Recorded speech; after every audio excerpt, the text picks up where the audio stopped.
Think frontier folks were feasting on juicy steaks and bubbling stew pots every night? Not even close. Out west, dinner wasn't about flavor. It was about not starving to death. Crops failed, wagons vanished, deer had better places to be. So settlers got creative with beans, biscuits, and whatever didn't kill them on the spot. These 15 cheap meals weren't gourmet, but they were good enough to keep settlers alive through blistering summers, brutal winters, and everything in between. Cornmeal mush. Made from nothing more than ground corn and water, this humble porridge was a backbone of settler meals. It was cheap, filling, and could be stretched to feed a small army if necessary. Sweetened with molasses or honey on rare lucky days, or fried into crispy cakes the next morning, mush pulled double duty without complaint. For kids, it was often their first taste of solid food. For grown-ups, it was an excuse to sneak in leftover bacon grease for an extra dose of greasy comfort. Families spiced it up however they could: dried fruit, wild herbs, even a pinch of salt if supplies allowed. A pot of mush might simmer on the fire from sunrise to sundown, with whoever passed by grabbing a scoop. It didn't win any awards, but it stuck to the ribs and got the job done. In the dead of winter, it was often the difference between staying strong and falling apart. When cooled, it firmed up into a sliceable loaf, perfect for frying or reheating, assuming you could still look at it without crying. Nothing was wasted, not even the grayish blob at the bottom of the pot. Some swore the second-day version tasted better, though that may have just been survival optimism. Either way, mush didn't ask much from you, and in return, it gave everything it had. Johnny cakes. Born out of desperation and a total lack of options, Johnny cakes were basically fried cornbread with a frontier attitude. Settlers stirred together cornmeal, salt, and hot water. No eggs, no milk, just the bare minimum to call it food. Then they slapped the mix onto a skillet or a hot rock and hoped for the best. When flour ran out, which it often did, Johnny cakes stepped in as the poor man's bread. Kids munched on them plain, while adults tried to jazz them up by dunking them in coffee, gravy, or whatever passed for sauce back then. If you were lucky, someone might toss in scraps of dried meat or the occasional wild berry to give it a hint of mystery flavor. They were tough, travel-friendly, and totally unglamorous, which made them perfect for wagon trains and endless treks across nowhere. Diaries from the Oregon Trail read like a love-hate letter to Johnny cakes. Eaten daily, complained about hourly, but always, somehow, back on the plate. Tired and hungry travelers got inventive, folding them around beans, root vegetables, or leftover stew to create sad little frontier tacos. Broken pieces were salvaged and thrown into soups, where they soaked up flavor and bulked up thin broth like cornmeal sponges. Every household had its own take, and none of them were exciting. Salt pork and beans. Before canned goods lined store shelves, settlers got by on dried beans and salted pork.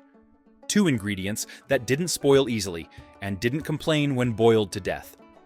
A single hunk of salt-cured pork could flavor an entire pot of beans, stretching a tiny bit of protein across days of meals and multiple hungry mouths. Beans were soaked overnight, then slow-cooked until soft, filling cabins with a smell that said, "Dinner's not fancy, but it exists." This wasn't just dinner, it was strategy. When food stores ran low, the pork often stayed in the pot more as a suggestion than an actual serving. It might get passed around like a sacred relic, each person getting a whiff and a bit of brine. Still, that salt helped preserve the beans and gave settlers something to sweat about during hard labor.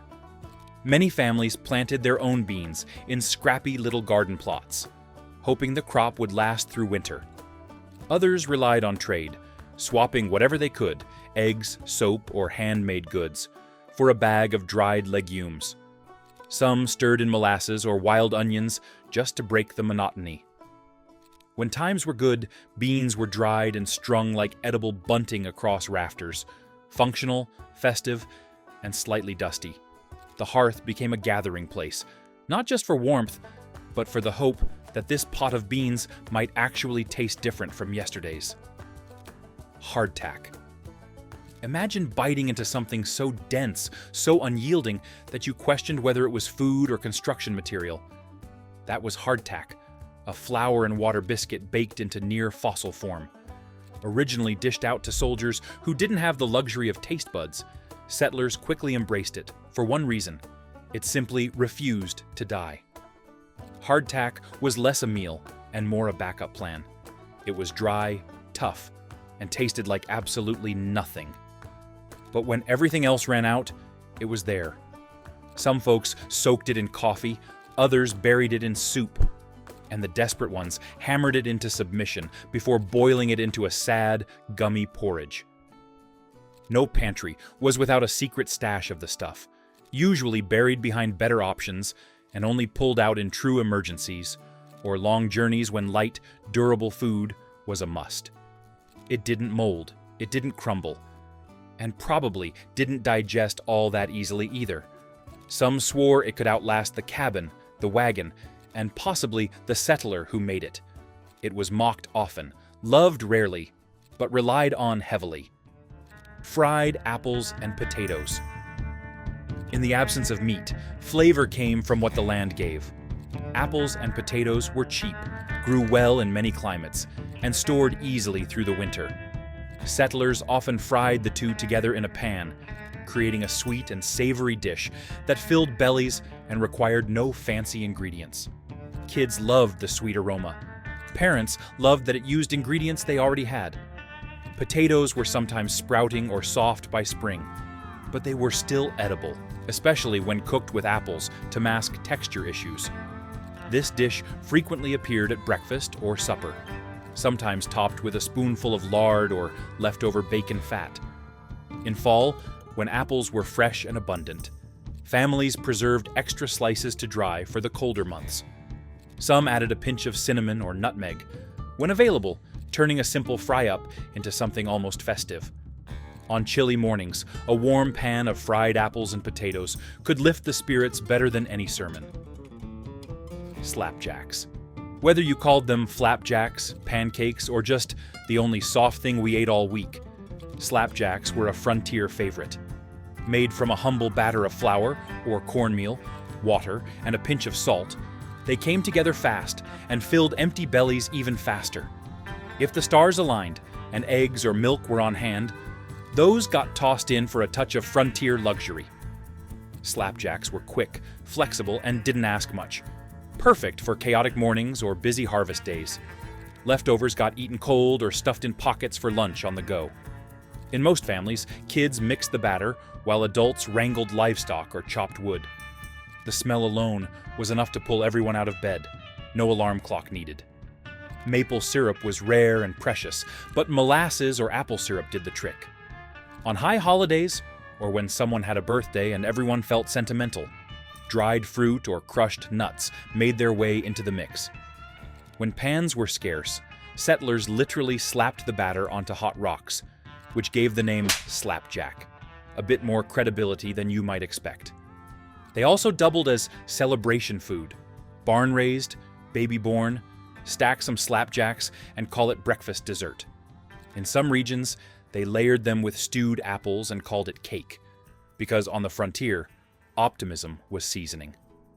Dried apple pie. When fresh fruit wasn't an option, dried apples were rehydrated and cooked into a simple pie.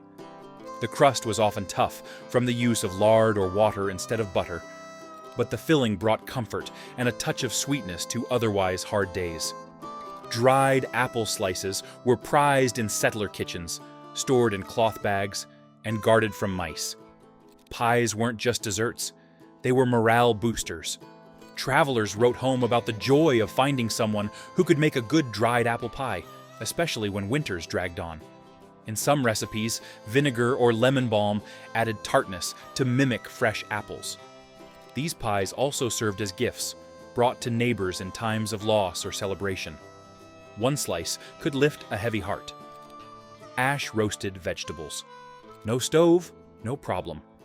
settlers roasted root vegetables, like turnips, carrots, and potatoes, directly in the hot ashes of their campfires. The skin blackened, but the insides softened into a smoky, filling meal. A pinch of salt, if available, was the only seasoning needed. Ash roasting preserved nutrients and required no cookware, making it ideal for travelers and those without a proper hearth. Kids sometimes played a game of guessing what was inside each blackened bundle. This method also extended to roasting corn, onions, and squash, depending on the season and the harvest. It was also a favorite for travelers who camped out on the move. No dishes to clean, just nourishment straight from the fire. The smell of roasting roots often drew curious neighbors hoping for a taste. Wild greens stew. In early spring, when food stores ran low, settlers turned to nature. Dandelion greens, wild mustard, and lamb's quarters were boiled into a stew, sometimes with a bit of fat or cornmeal added. The result was bitter but nutritious, a vital vitamin boost after winter. Women and children often foraged together, learning which plants to avoid and which ones saved lives. When lucky, they added wild garlic or onion for flavor. Some journals even mention the emotional lift of the first green stew after months of brown and gray food. If the stew was made in a communal pot, each family might contribute one green or a bit of lard, making the dish a small feast shared across cabins. For many, this was the first true sign of spring, a hopeful bowl in a hard land. Scrapple. Scrapple was the frontier version of nose-to-tail cooking.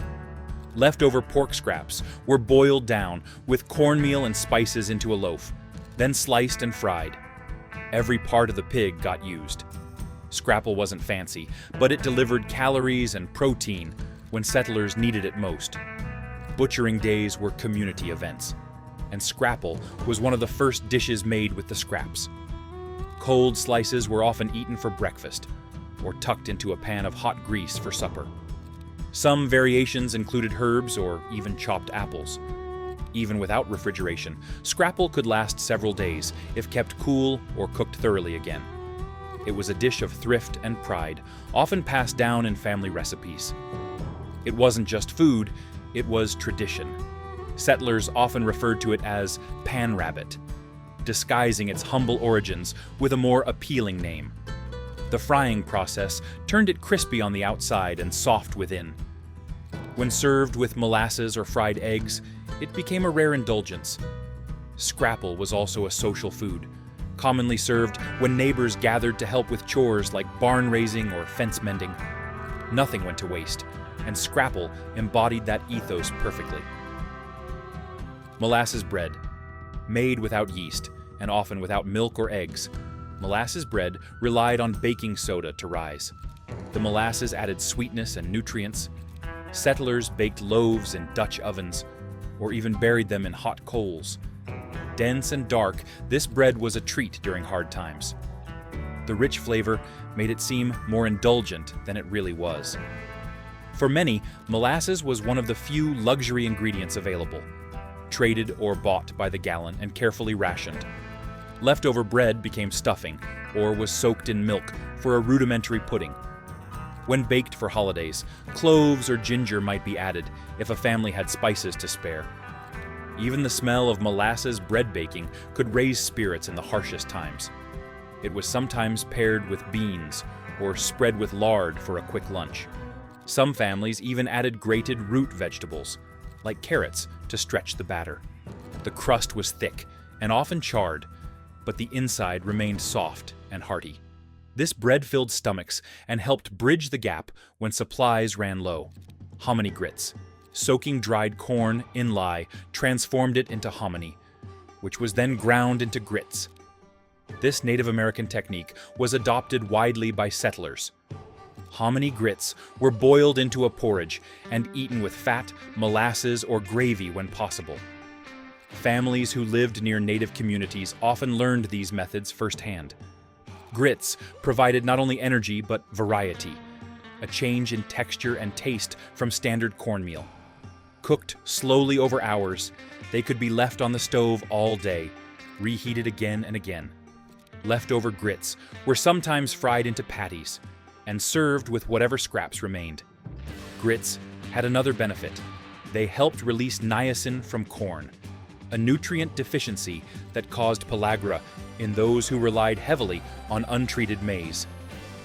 Though settlers didn't know the science, they recognized the health benefits. The lye process also made the corn easier to store and digest. In colder months, grits were a dependable and warming source of sustenance that could be stretched across multiple meals. Foraged berry mix. When the bushes burst and the bees got busy, settlers dropped everything and grabbed a basket. Blackberries, raspberries, gooseberries, whatever didn't bite back or taste like regret, was picked, eaten, or hoarded for later. Fresh berries were rare bursts of sweetness in a diet that otherwise leaned hard on salt, starch, and suffering. Kids were the primary berry hunters, sent into the brambles with scratched arms, big hopes, and strict warnings not to eat all of them before they got home. The season was short, the picking was scratchy, and the pressure to preserve was real. Some families mashed them into rough jams using molasses or honey. Others dried them on rocks in the sun like sticky little gems. The lucky few with surplus added them to porridge, baked them into pies, or even brewed them into tart vinegars for pickling or sipping. A good berry haul might even make its way to a church supper, where it was promptly devoured by people who hadn't tasted sweet since last year. The colors alone were enough to shock the senses: bright reds, deep purples, something vaguely blue, and reminded everyone that food didn't have to be brown. Some swore elderberries cured colds, rose hips aided digestion, and gooseberries. Well, at least they were berries. And while the kids learned plant lore and seasons, they also learned one of life's earliest joys: eating something wild that no one had to cook. Squirrel stew. Meat was a luxury, but the woods offered occasional chances. Squirrel stew became a frontier favorite. The small game was easy to hunt and plentiful. Cooked slowly with vegetables or just water and salt, squirrel stew brought a rare richness to the table. Boys as young as 10 learned to shoot or trap squirrels, and a few in the pot went a long way. The meat was stringy but tender when boiled long enough. Some added dumplings to the pot, turning a lean stew into something truly satisfying. Squirrel was considered more tender than rabbit and often easier to catch in certain seasons. A good squirrel dog was worth its weight in gold. No meat was wasted, not even the tail. The broth was prized as much as the meat itself, used as a base for other soups or to moisten dry bread.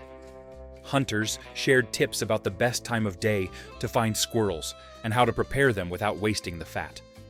It was survival food with a touch of wild pride. Sour milk biscuits. Milk went sour fast without refrigeration. Instead of wasting it, settlers used it to make biscuits. The acid reacted with baking soda, giving rise and tang to the dough. These biscuits weren't fluffy, but they were warm, filling, and nothing went to waste. The trick was timing. Use the milk too late, and even baking soda couldn't save the taste. But done right, sour milk biscuits became a staple. Some versions included lard, others a bit of cornmeal. They were baked in iron pans, served with butter if you had it, or dipped into stew. For frontier families, even the sourness of milk was another opportunity to turn waste into sustenance. Many biscuits were cooked directly in hearth coals, their crust blackened, but their center soft and tangy. They were versatile too, torn into pottage, topped with preserves, or used to sop up gravy. Some households made them daily, setting aside the last bit of milk for just this purpose. They were humble, yes, but essential. Whether it was a pot of bitter greens, a slice of molasses bread, or a dried apple pie cobbled together from scraps, these meals were more than food. They were survival, resilience, and the stubborn will to keep going.